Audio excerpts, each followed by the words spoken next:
everyone. Thank you for taking the time to watch this lecture where I'm going to talk about the preservation of the hull of the Battleship North Carolina. This project I looked through how its time as both an active warship in the United States Navy and its time as a museum ship affected the current state of preservation on the battleship, as well as how it's going to affect its future. To start out, we kind of did a lot of research on the history of the USS North Carolina. So it was launched in 1940 in June and commissioned by April of 1941. It was the first battleship built since 1923 due to naval treaties, the Washington Naval Treaty and the London Naval Treaty. And it served in the Pacific from June of 1942 when it was transferred from the Atlantic Fleet after the bombings of Pearl Harbor. The Pacific Fleet needed more battleships, so it was transferred there. It served in the Pacific the rest of the war, where it earned 15 battle stars. It participated in shore bombardments and served as an anti-aircraft defense platform for the carriers, which were kind of the key to success in the Pacific Fleet's victory during World War II. During its time in the war, it was struck by a torpedo on the 15th of September in 1942. And the story behind that, Japanese submarine I-19 actually fired 6 torpedoes at the carrier USS Wasp. 3 of those hit the Wasp and eventually sunk it. 3 of them kept going. One of those missed completely. Another one hit the destroyer USS O'Brien, and which sunk a few days later, being towed back to Pearl Harbor for repairs, and another one hit the USS North Carolina on its port bow. So it was one of the probably most successful shots fired by a Japanese submarine during the war. The North Carolina was actually able to stay in position in the fleet for the rest of the evening until dark, where it was escorted to a repair station on Tongatabu, where it was actually repaired by the repair vessel, the USS Vestal. So there's a neat tie-in for me. Then sailed back to Pearl Harbor. Then after the war, it was used as a training vessel for midshipmen in the U.S. Naval Academy during the summer of 1964. After that, it was actually decommissioned by 1947. And then it was struck from the Navy list in 1960, and it was set to be scrapped. But the citizens of North Carolina came together and raised over $300,000 to have the ship towed down to Wilmington, North Carolina, and they converted it into a memorial to all of the North Carolina citizens who served in the armed forces during World War II. And the ship arrived in Wilmington on October 1961. After looking into the history of the ship a little bit, I looked at kind of maintenance theories and best practices, because there's not necessarily laid out theories for museum ships and warship maintenance. So for the active warship maintenance, I looked at the Blue Jackets manuals from the 1940s and some of the ideas they talked about, and kind of the 2 main things that you really dealt with warship maintenance was the painting of the ship, which used anti-fouling and anti-corrosive paint, and then cathodic protection, which you had the galvanic cathodic protection, such as hull zincs. I've got a picture of that to the right, as well as impressed current cathodic protection. And I think the hull zincs were a little more popular, but there was impressed current cathodic protection used.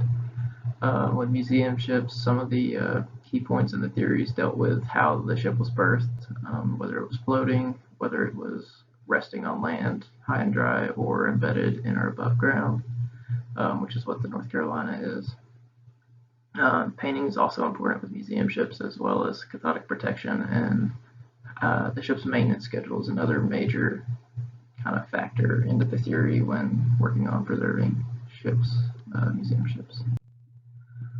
Once I looked at the history and the theories kind of behind this, I started building a model, which I used blueprints from the Battleship North Carolina Memorial Archives. They were great in helping me with my research and providing images and such. So I started out by taking the inboard profile of the ship, and I had cross sections from a flooding diagram that I used at different frames, and I inserted each of those cross sections with a corresponding frame on the inboard profile. Once I did that, I traced out the outline of the hull and used that to create an outline of kind of the ship skeleton. Once that was done, those frames were mirrored over to create the full hull, and that allowed me to create a shell, as you'll see on the left. Once I had the shell for the ship's hull, I traced the deck lines, as you'll see on the right, and I kind of color coded those to show all the way from the main deck down to the hold. Once those were done, I inserted all of the bulkheads. On the left, you can see where I traced each of those, including the very bottom hold, which is like a stupid number of bulkheads that I had to trace in there. And then on the right, you'll see all of the longitudinal lines that I traced off of the deck plans for each deck. Once I had everything below the main deck traced, I went into creating the superstructure. The main guns and the superstructure itself were all traced out by hand based off diagrams. The float planes, the crane, rudders, the batteries, and kind of radar equipment were imported from a SketchUp app from other models that have been created. But then I have the full model, which you can see fully rendered. I added in some textures to give the deck a wood-like appearance and give the ship more of a metallic look. And once I created that model, I was able to do some cool color coding to show areas of risk in the future, and able to show like the torpedo damage and stuff, which we'll see here in a little bit. So after creating my model, I went through and looked through like the history of what sort of preservation activities were done. So as a Navy vessel, the ship received daily maintenance by the crew each day, and the size of the crew ranged from 1,500 to 2,339 at the peak of the war. During the war, it visited a shipyard for repairs or maintenance over 5 times. And most of those were to Pearl Harbor, but one of them was for an overhaul towards the end of the war at Puget Sound in Washington. As I mentioned earlier, it did suffer a torpedo hit in September of 1942. And then it was mothballed from 1947 until it became a museum ship in 1961. As a museum ship, when it first became a museum ship, it received some repainting in preparation for service as a museum ship, and then it was berthed in approximately 25 feet of mud. And then there really wasn't a whole lot of maintenance done on the ship from 1961 until almost 2011, when leaks in the starboard bow required the ship to replace part of that hull, and instead of dredging the ship out and towing it to a dockyard, they decided to create a portable cofferdam, which they were able to press up against the ship and replace the sections of the starboard bow that needed to be. However, in 2018, leaks on the rest of the ship had required it to receive maintenance again, and instead of towing it again, they decided to this time build a permanent cofferdam around the entire ship. This would allow them to enact future repairs. And then once I kind of looked at that, I started to look at how do these actions compare to the theories and best practices that I've read about in my research. So as a naval vessel, the ship received immense financial and physical resources for maintenance and repairs. So it was always kind of well taken care of and receiving what it needed. The torpedo damage, potential effects from that were it's newer metal, so by a few years, so obviously if all things were equal, it would corrode blast out of the rest of the hull. However, it is close to the wind water line, which is the highest risk area of the ship for corrosion. And then because that plate that was replaced there was welded on, welding lines tend to have a greater risk of coating disbondment, and this can negatively impact cathodic protection, which kind of puts that at a higher risk of corrosion.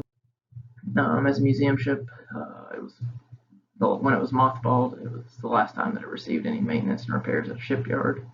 It got an inactivation overhaul in 1947, and then it was dry docked for repairs and repainting in 1953 when the U.S. Navy was looking at reactivating some of their battleships, but eventually it was chosen not to, and then set to be scrapped. And so, but because the ship is berthed to ground, there are consequences. It's a cheaper method to store a ship, and it's well preserved below the mud line because of the anaerobic environment that the mud has created around that. But there's a lot more structural strain on the ship because it's not designed to sit on mud, it's designed to float. There's potential increased corrosion risk.